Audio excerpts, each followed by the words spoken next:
Olá! Na aula de hoje trabalharemos a introdução à internet. Mas por que conhecer a internet? Quando desenvolvemos um site ou quando criamos um sistema que trabalha no ambiente da internet, é fundamental entendermos basicamente como ela funciona, como que os dados trafegam nesta rede, algumas particularidades a respeito dos domínios, entre outras informações.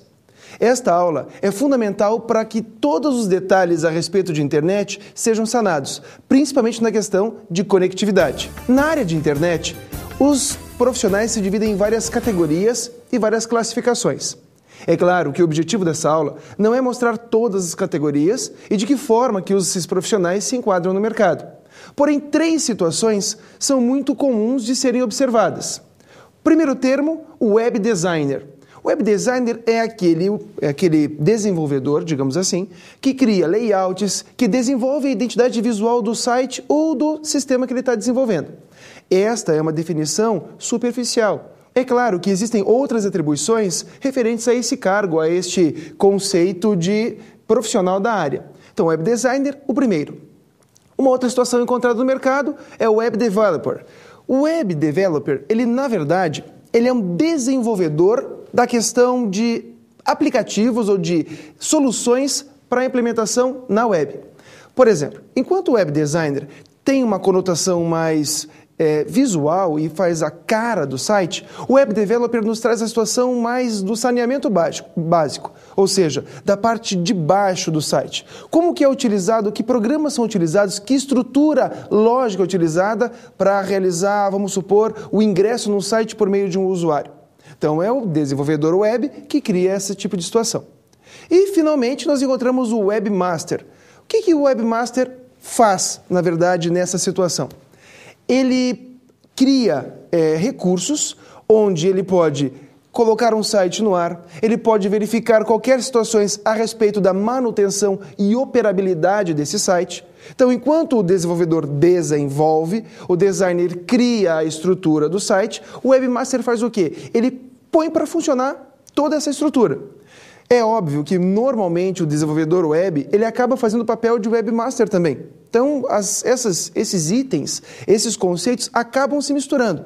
É difícil nós separarmos essa situação sem entendermos que o desenvolvedor web tenha conhecimento e tem condições de fazer o que o webmaster faz.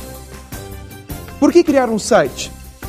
Essa é a grande pergunta. Se nós sabemos o que é a internet, nós sabemos os principais cargos que existem dentro dela, aí vem a grande pergunta: por que eu preciso criar um site?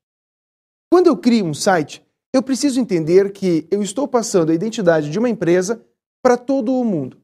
É muito mais fácil uma pessoa, no seu lar ou no seu trabalho, acessar determinadas informações a respeito de empresas. Imagine a pessoa ter que pegar e ir até outra cidade para conseguir ver um produto, para conseguir comprar um produto, para conseguir entender qual a missão, qual a visão de uma empresa. Então, através da internet, através de um site, também conhecido como sítio local ou website, nós conseguimos passar toda a parte da empresa.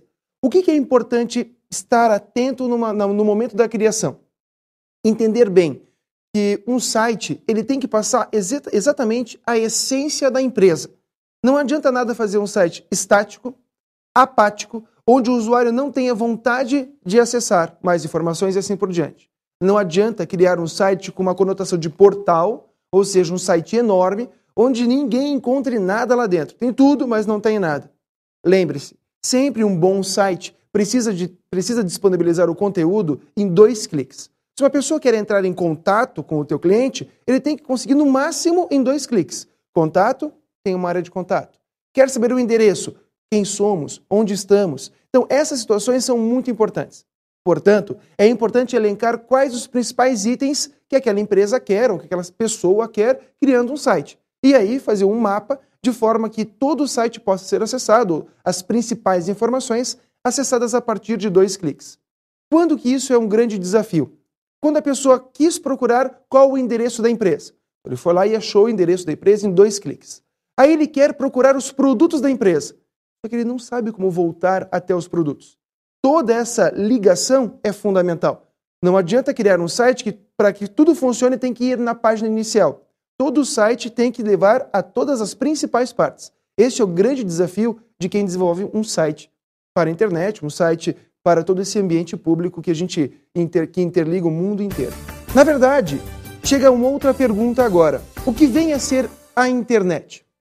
A internet é uma grande rede de computadores interligada por todo o mundo.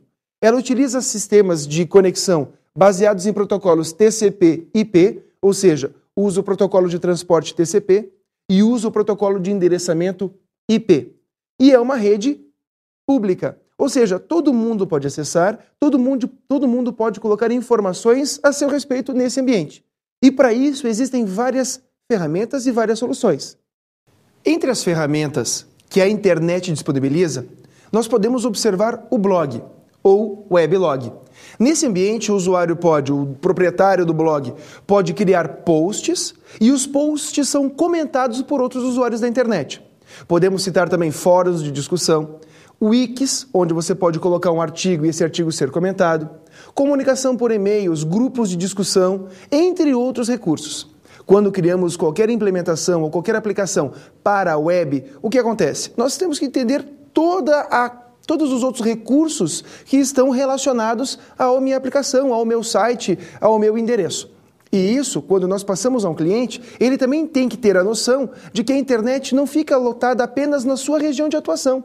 Ou seja, todas as informações poderão ser vistas em outros países, em outras cidades, em outras localidades.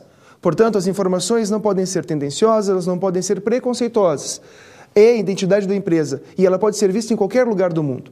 Mas, Ricardo, eu fiz o site todo em português. Quem é que vai querer acessar isso na Alemanha? Hoje em dia, várias são as ferramentas na internet que possibilitam a tradução de sites. Se você quiser acessar um site que está inteirinho em alemão, você pode usar, por exemplo, a ferramenta de idiomas do Google e traduzir esse site na íntegra. É claro, a concordância verbal, a concordância nominal não fica perfeita, porém, você consegue ter noção do que aquele site estava dizendo e qual que é o seu produto, enfim. Então, esses são os principais itens que a gente precisa entender da internet. Que ela é pública, porém ela não é um ambiente terra sem lei, não é isso. Ela é pública. Todas as pessoas têm acesso a ela, mediante pagamento, mediante internet livre, enfim. Então, quando criamos um site, precisamos estar atentos a este detalhe. É claro que é importante conhecermos também algumas coisas a respeito de redes e conexão. Não podemos separar a questão de internet da rede local. Por exemplo, aqui nós temos uma rede local, ou LAN. Vários nós segmentam essa rede e estão interligados a um concentrador. O que é fundamental saber é que a internet acaba sendo uma grande rede também, que interliga outras redes. A peça fundamental que interliga redes é o gateway, que é o nosso servidor de comunicação. Um gateway, ele é um servidor especializado em interligar redes heterogêneas ou até mesmo homogêneas. Qual o principal objetivo dele? Interligar redes. Se eu tenho uma rede local, eu posso interligá-la com a internet e vice-versa. Então não podemos esquecer de que quando é citado o gateway ou o servidor de comunicação, estamos falando de uma ponte entre a nossa rede local, por exemplo, e a internet. Ou até mesmo entre a nossa rede local e outra rede local. Nesse caso, com duas redes, teremos dois servidores gateways ou dois servidores de comunicação.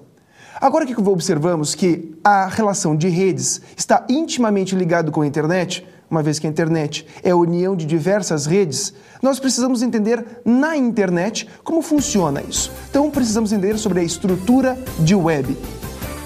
Por que eu falo estrutura de web? Porque web é a mesma coisa que internet. Web, em inglês, significa teia.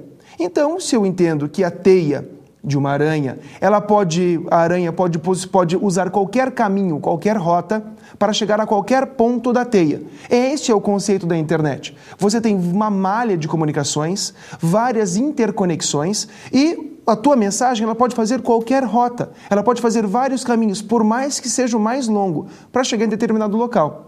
E quando aquele site, por exemplo, te dá o retorno, te dá uma devolutiva, ele necessariamente não volta pelo mesmo caminho. Ele pode voltar por outra rota, por outro caminho.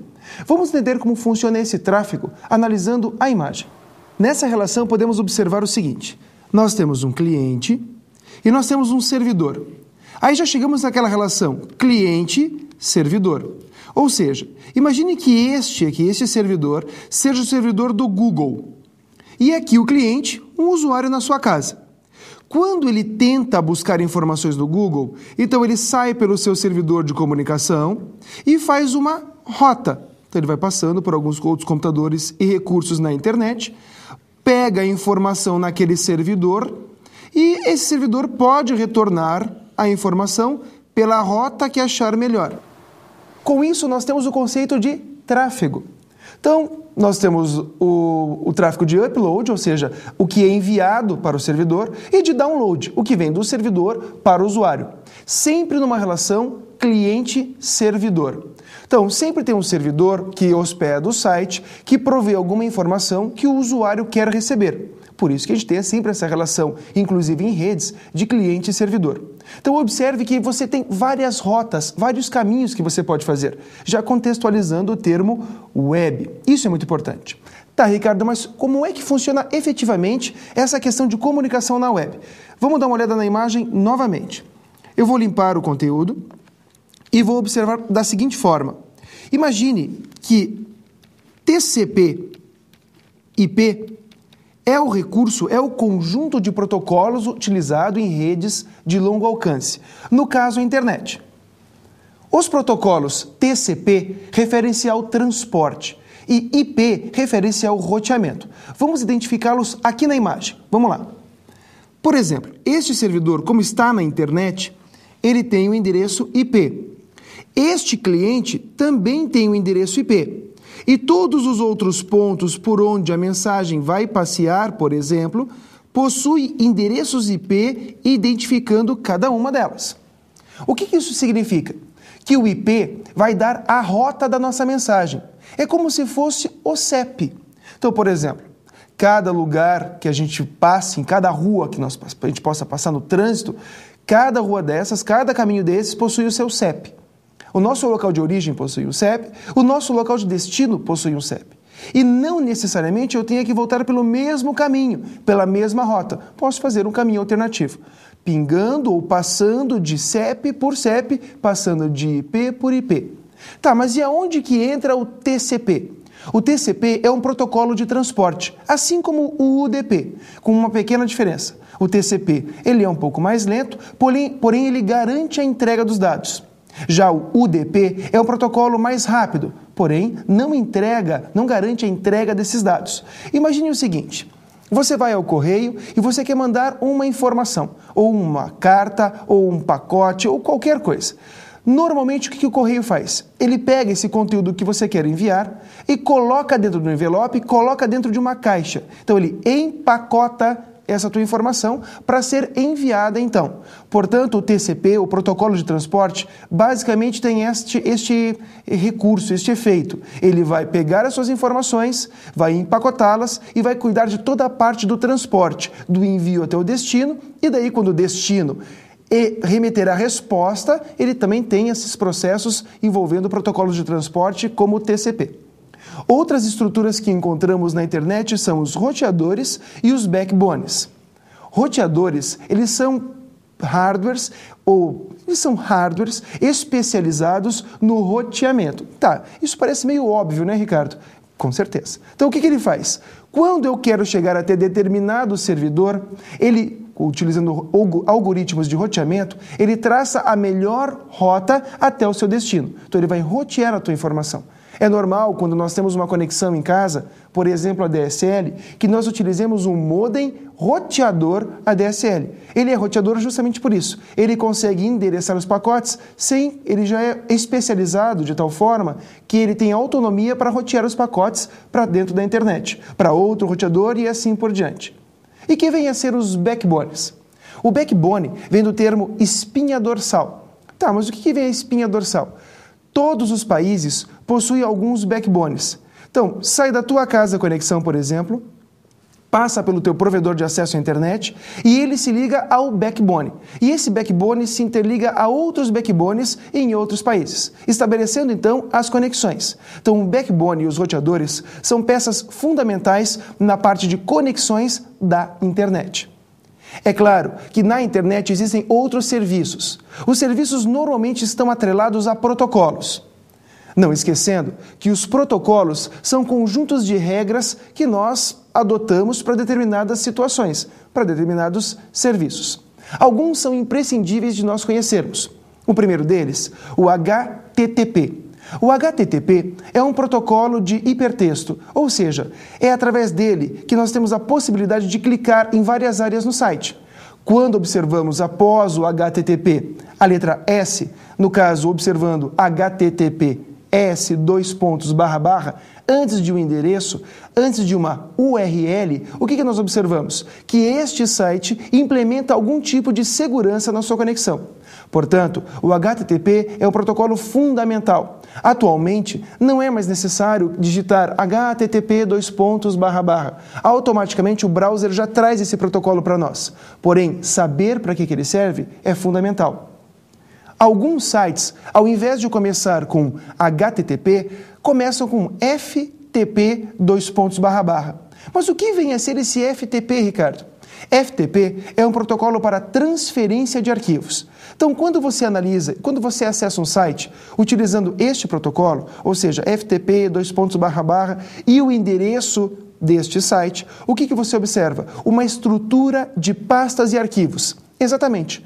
Quando desenvolvemos um site, nós criamos uma estrutura de pastas e arquivos. Essa estrutura, é realizado o upload dessa estrutura para um servidor web ou um servidor www e caso seja necessário acessar essa estrutura de pastas, podemos fazer isso via ou por intermédio da estrutura FTP. Existem vários programas gratuitos, inclusive, que estabelecem essa conexão com os servidores web por meio de FTP. Então, lembre-se, FTP tem a ver com transferência de arquivos.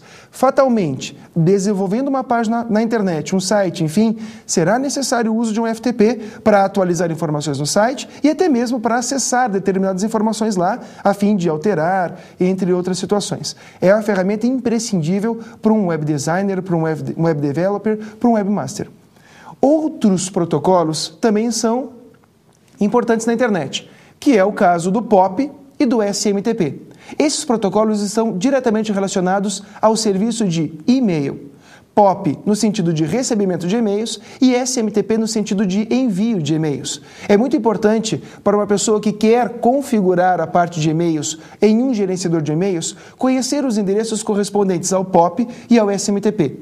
Então, esses conjuntos de protocolos, esses 4 protocolos que falamos agora, o HTTP, o FTP, o POP e o SMTP, fazem parte da vida de um desenvolvedor web, porque é através deles que a gente vai ter acesso aos servidores e assim por diante. Mas como assim acesso aos servidores? Observe, vamos supor que esse seja o seu servidor. Nesse servidor é instalado um software, ou o IIS ou o Apache. Esses 2 softwares, eles fazem a hospedagem de sites, ou seja, o IIS da Microsoft e o Apache é um software gratuito. É através deles que nós conseguimos colocar um site ali dentro para ser acessado por outras pessoas. Então é sempre importante saber se o provedor de hospedagem te disponibiliza um servidor IIS ou Apache ou os 2. Principalmente quando você usa linguagens de programação como ASP e PHP. ASP da Microsoft compatível com o IIS e o PHP compatível com o Apache.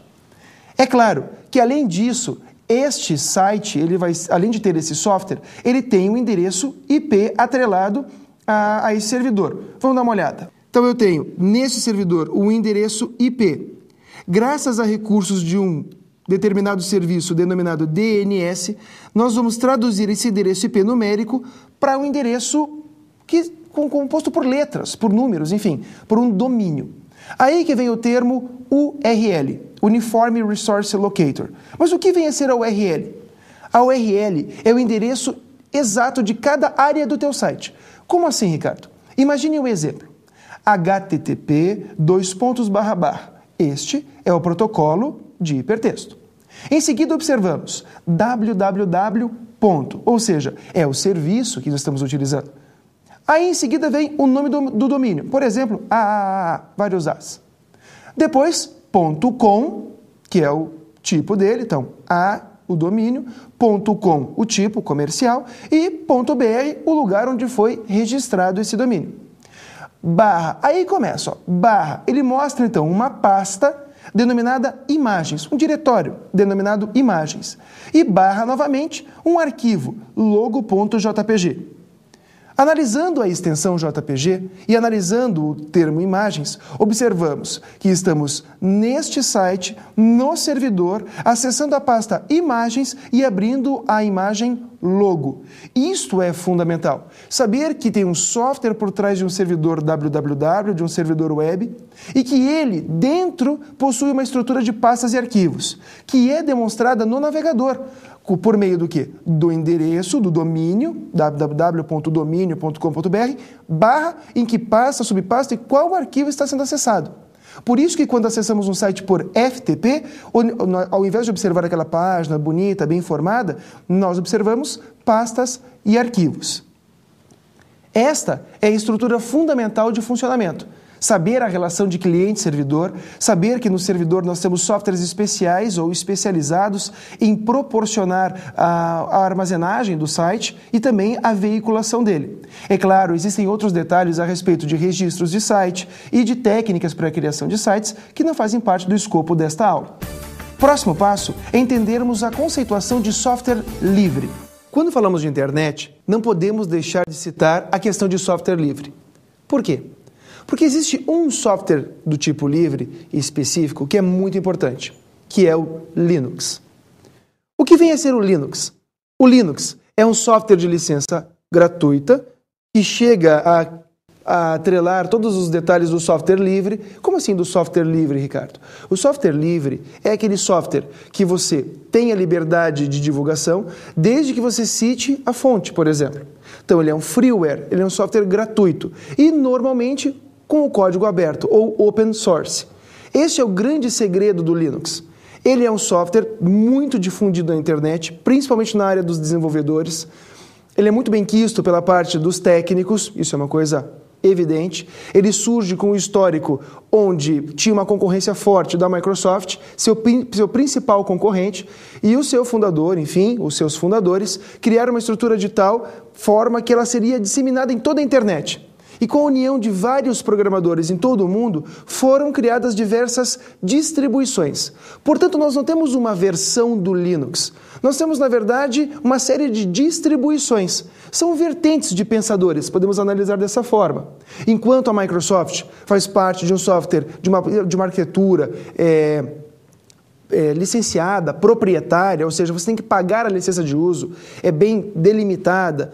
Eu não falei limitada, falei delimitada, ou seja, toda a parte das versões, elas têm toda uma política comercial e assim por diante. O Linux não. O Linux ele segue vertentes, tem empresas bem estruturadas, obviamente, mas ela segue vertentes dos seus desenvolvedores. São várias as distribuições. Nós temos Red Hat, nós temos Mandriva, nós temos a fusão de várias distribuições, como é o caso do Mandriva, que tirou a distribuição Mandrake, junto com o Conectiva, entre outras situações.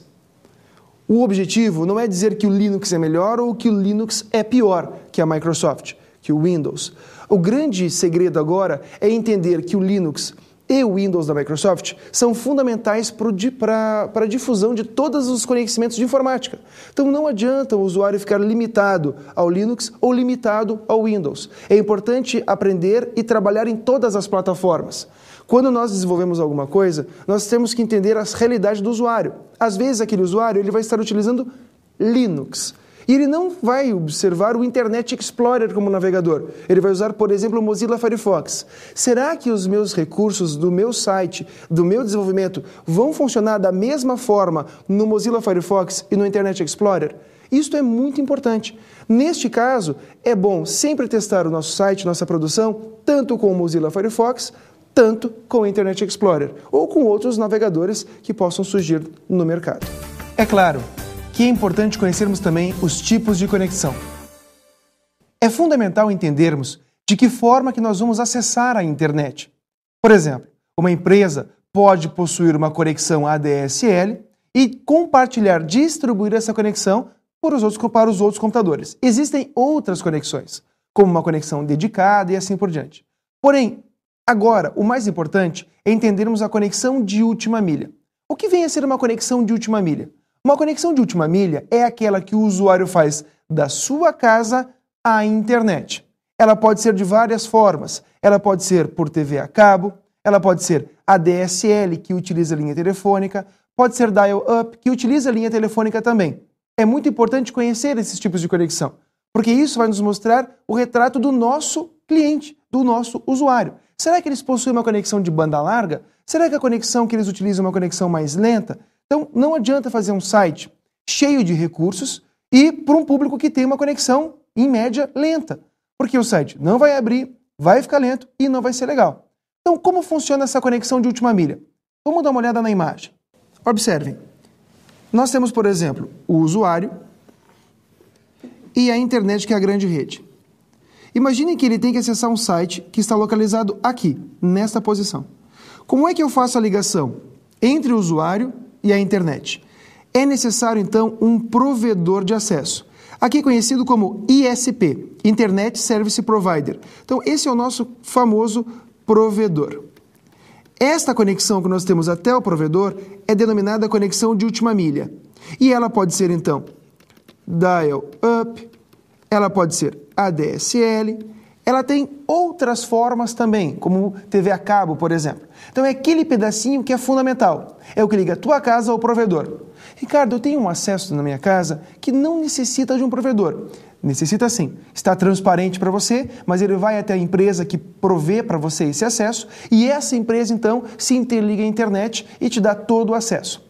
Essa empresa, ela tem o registro de tudo que você acessou, quanto tempo você acessou. Isso é, obviamente, sigiloso, mas ela tem esse controle, porque ela propicia o teu acesso, então. E numa empresa, como que funciona isso? Na minha casa, eu sei que eu tenho conexão de última milha, a internet é livre, eu tenho que responder pelos meus atos, uma vez que os computadores na internet são identificados por endereços IP, então eu tenho como rotear, eu tenho como verificar da onde veio aquela conexão, a partir de qual computador que veio. Mas e dentro de uma rede, Ricardo, uma rede de computadores? Na minha casa sou eu, mas em uma rede, como funciona a parte de segurança? A parte de segurança, ela está diretamente relacionada com dois termos, o firewall e o proxy. É importante entendermos como funciona o firewall e como funciona o proxy. Eles operam na rede, na divisão entre a minha rede local e a internet. Vamos dar uma olhada na imagem? Neste exemplo, nós temos uma rede local. Esta rede local, ela está interligada à internet por meio desta conexão. Pode ser ADSL, pode ser vários tipos. Aqui estão todos os sites e outros usuários na internet. A internet é um ambiente público. Aqui, então, finalmente encontramos o firewall. O firewall é uma barreira de proteção que protege a nossa rede de ataques provenientes da internet. Atenção, a partir da versão do Windows XP, ele já vem nativo com um firewall, software. Porém, o firewall também pode ser do tipo hardware, é o que equipa normalmente as maiores empresas. Então, o firewall é um sistema de segurança que separa a tua rede da internet. Funciona como se fosse uma aduana. Ele filtra todos os pacotes provenientes da internet e um pouquinho do que sai da tua rede também. É claro que ele está mais voltado para as coisas que vêm do ambiente público, protegendo assim a tua rede de possíveis ataques. Então, o firewall, peça fundamental na segurança de empresas. Poxa, Ricardo, eu tentei acessar o meu site que eu desenvolvi de dentro de uma empresa, só que meu site não abre de jeito nenhum. Fui na minha casa, funcionou, meu cliente reclamou, e eu não consigo entender. Normalmente, ou provavelmente, a empresa dele está com o firewall ativado, bloqueando algum recurso do teu site. Então, é importante, quando desenvolvemos um site ou alguma coisa, analisar se a empresa dá a liberdade para todos os recursos que estamos utilizando nesse projeto. Um outro passo a ser analisado é o proxy. Vamos dar uma olhada na imagem. Novamente observamos, então, uma rede local, observamos a internet e observamos a conexão até ela. Observem que aqui a gente tem uma parede representando o proxy, junto com um servidor. As combinações que nós podemos fazer são várias. Eu posso ter o firewall junto com o proxy no mesmo servidor, no mesmo computador. Lembrando de momentos anteriores à aula, eu comentei que o servidor de comunicação era denominado gateway. Nesse servidor eu posso inserir o proxy e o firewall também. Como posso ter esses equipamentos separados? Isso depende da arquitetura e da política que eu tenho na minha empresa. Qual é a função então do proxy?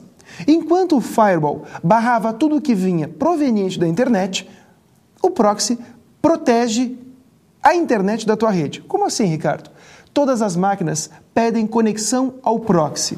Então, observe aqui. Se este computador deseja acessar este site que está na internet, que eu vou representar com 1. Imaginem só, ele deve sair pela sua rede e chegar até o servidor proxy. Quando ele chega no proxy, ele pergunta: proxy, eu posso acessar esse site? É claro, algumas empresas, devido à sua política, ou à sua diretiva de normas, enfim, ela não autoriza que o usuário acesse e-mails, acesse determinadas páginas, acesse somente determinados sites que são condizentes à atividade daquela pessoa. É aí que entra o proxy. O proxy barra os acessos indevidos da tua rede. Nesse momento, voltando para a imagem, o proxy devolve uma mensagem para o nó, para a estação, dizendo: olha, este acesso não é permitido. Essa página não pode ser acessada pelo teu computador, pelo teu usuário.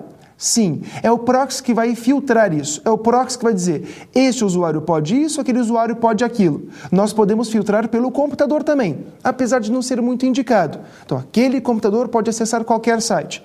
Aí nós precisaremos de uma segurança física, né? De colocar trancado dentro de uma sala. Por isso que o legal é ter uma senha. Então, com a senha, ele pode ser autenticado no proxy e acessar o site que quiser. Por isso que precisamos ter um cuidado total com a nossa senha. Porque o proxy realiza o registro, realiza o log de tudo que foi acessado. Ou seja, se, por exemplo, você acessou alguma coisa com a senha de outra pessoa, para o proxy, aquela pessoa acessou aquele site durante tanto tempo. Portanto, o proxy faz essa segurança, ele faz o registro do que foi acessado e ele faz mais uma situação chamada cache ou cachê. Ele faz pequenas cópias de trechos de sites da internet. Assim, a próxima vez que for acessado, o site acaba sendo acessado de forma mais rápida. Observe na imagem. Vou limpá-la. Vou colocar um site na internet aqui. E vamos supor que este nó vá acessar a internet. Então ele digita o endereço www. alguma coisa, que é o endereço daquele site. Vem até o proxy, vamos supor que autorize a sua saída, ele vem até a internet, acessa o conteúdo daquele site e o site retorna o conteúdo. Chegando no proxy, ele, dependendo do site, ele deixa um pedacinho do site aqui. Retoma, passa as informações. Vamos supor que este nó queira acessar o mesmo site. Ele vai acabar fazendo o acesso de forma mais rápida, porque ao invés de ir até a internet buscar todas as informações, ele já captura esse fragmento aqui e já carrega nesse computador. Com isso, ele não vai até a internet buscar todas as partes desse site, fazendo com que o site seja carregado de forma mais rápida. Vamos supor, um download seja efetuado de forma mais rápida. Nós precisamos tomar cuidado. Às vezes, da forma com que um proxy seja configurado, ele não consegue visualizar as últimas atualizações de um site.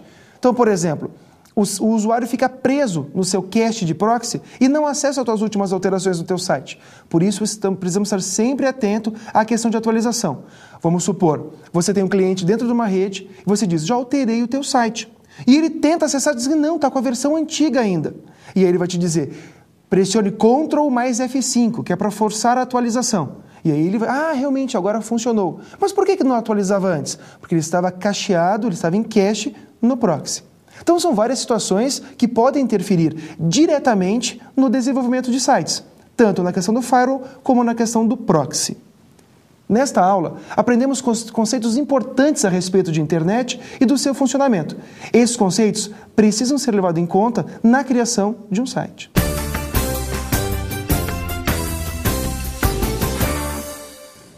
Quando criamos sites, precisamos estar atentos às questões de segurança.